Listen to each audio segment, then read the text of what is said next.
Halo semuanya, Assalamualaikum warahmatullahi wabarakatuh. Bertemu lagi dengan aku di sini. Di video kali ini aku mau membahas atau membuat sebuah Q&A untuk membahas mengenai 5 soal yang udah tertulis di sini. Jadi kita mulai ya teman-teman dari soal yang pertama. Soal pertama yaitu, apakah pentingnya menyusun perangkat perencanaan pembelajaran sebelum kegiatan KBM? Nah, untuk menjawab soal ini, aku mempunyai 6 poin penting dalam hal ini. Yang pertama, perencanaan pembelajaran itu dibuat sebelum pembelajaran dimulai itu sangat penting karena pertama untuk menjadikan pembelajaran lebih sistematis. Karena adanya perencanaan pembelajaran itu bisa merancang sebuah metode pembelajaran yang disenangi oleh siswa. Kemudian yang kedua, mengantisipasi atau meminimalisir permasalahan-permasalahan yang nantinya akan muncul. Nah, dalam hal ini, si pendidik atau guru bisa merancang. Dalam hal ini, guru bisa memprediksi adanya permasalahan-permasalahan seperti apa yang nantinya akan muncul pada saat pembelajaran. Kemudian poin yang ketiga yaitu memudahkan analisis keberhasilan belajar siswa.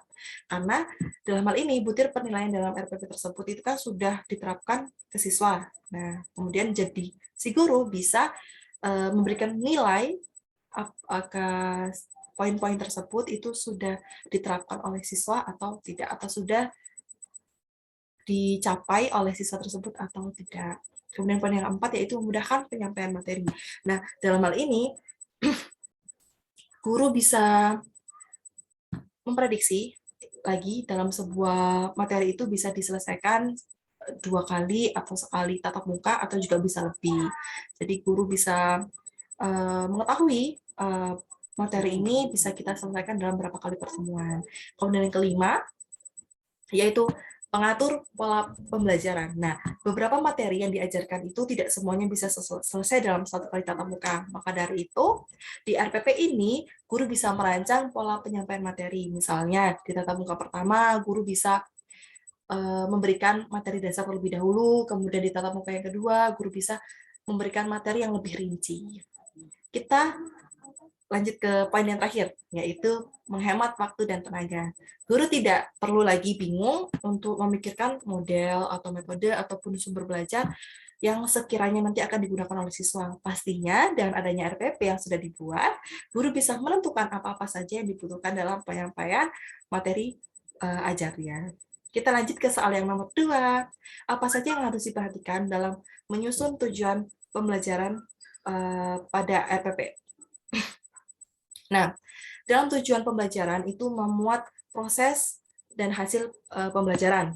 Tujuan pembelajaran sendiri itu dikembangkan sesuai dengan kompetensi inti atau KI dan juga kompetensi dasar atau KD. Nah, terdapat 4 unsur pokok yang ada pada perumusan tujuan pembelajaran. Apa sih 4 unsur pokok ini? 4 unsur pokok ini yaitu ada disebut ABCD atau audience, behavior, condition, dan juga degree. Mulai dari yang pertama yaitu dari audience. Audience ini perlu kita perhatikan karena audience ini itu berupa siswa. Maka dari itu siswa itu tidak hanya dipusatkan sebagai subjek, namun juga sebagai objek. Nah, dalam kegiatan pembelajaran, karena tujuan pembelajaran sendiri dicapai oleh siswa itu sendiri, maka dari itu penting sekali untuk memperlibatkan audiens dalam menentukan tujuan. Yang kedua yaitu behavior. Behavior dalam belajar mengajar itu disebut sebagai tingkah laku. Nah, atau aktivitas siswa dalam pembelajaran. Nah, maka dari itu, pasalnya dalam proses pembelajaran pasti terdapat tingkah laku atau aktivitas yang dilakukan oleh siswa. Hal tersebut berhubungan dengan tujuan pembelajaran yang ingin dicapai. Yang ketiga ada condition, yaitu merupakan keadaan siswa di kelas. Dan juga yang keempat, terakhir ada degree, yaitu mengartikan suatu perbandingan, di mana dalam hal ini tujuan itu harus mengetahui membandingkan kondisi siswa antara dia sesudah dan sebelum pembelajaran.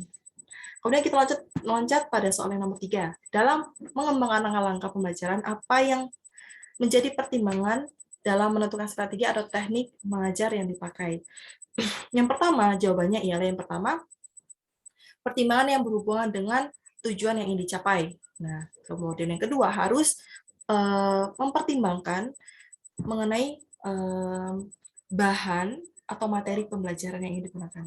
Kemudian yang ketiga, harus melakukan pertimbangan dari sudut siswa. Maksudnya ialah metode yang kita gunakan di dalam kelas itu idealnya harus perlu mempertimbangkan jumlah siswa yang hadir. Maka dari itu, terutama pengelolaan kelas dan penyampaian materi. Adapun beberapa pertimbangan itu dari sudut siswa itu seperti apakah strategi pembelajaran sesuai dengan tingkat kematangan siswa, apakah strategi pembelajaran sesuai dengan minat, bakat, atau kondisi siswa. Kita lanjut lagi pada soal yang nomor 4. Apakah manfaat dari buku ajar dan lembar kerja peserta didik dalam aktivitas pembelajaran? Nah, manfaat ini aku jelaskan pada 5 poin ya. Pertama, itu manfaat buku ajar itu sebagai pegangan guru dalam menentukan metode pembelajaran. Manfaat yang kedua, buku ajar sendiri itu memiliki manfaat, yaitu memberikan kesempatan bagi peserta didik untuk dapat mengulangi pembelajaran atau materi yang sudah diberikan. Kemudian yang ketiga, mengaktifkan peserta didik di dalam proses pembelajaran. Yang keempat, membantu peserta didik dalam mengembangkan konsep. Yang terakhir yaitu melatih peserta didik dalam menemukan dan mengembangkan keterampilan proses. Kita lanjut pada soal yang terakhir, yaitu soal nomor 5.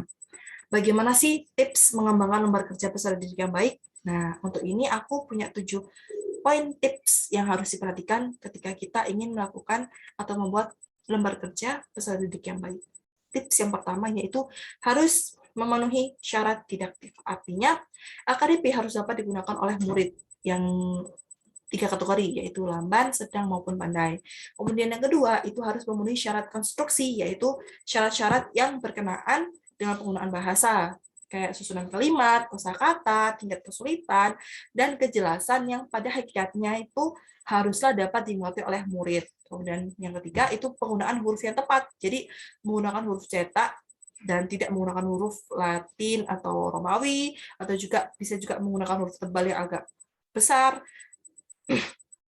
namun jangan menggunakan huruf biasa yang diberi garis bawah. Kemudian poin selanjutnya yaitu usahakan menggunakan gambar yang menarik, yaitu gambar yang dimana dia itu dapat menyampaikan isi atau pesan. Jadi jangan gunakan gambar yang rancu. Kemudian yang selanjutnya ada harus memiliki penampilan yang menarik. AKDP tersebut harus mempunyai penampilan yang menarik yang dimana bisa menarik daya visual si peserta didik. Kemudian selanjutnya ada sesuai dengan tujuan pembelajaran, karena yang harus kita ketahui bahwa LKDP itu merujuk pada tujuan pembelajaran tersebut. Kemudian yang ketujuh, itu akses yang mudah. Jangan membuat LKDP yang menyulitkan siswa dalam mengakses tersebut.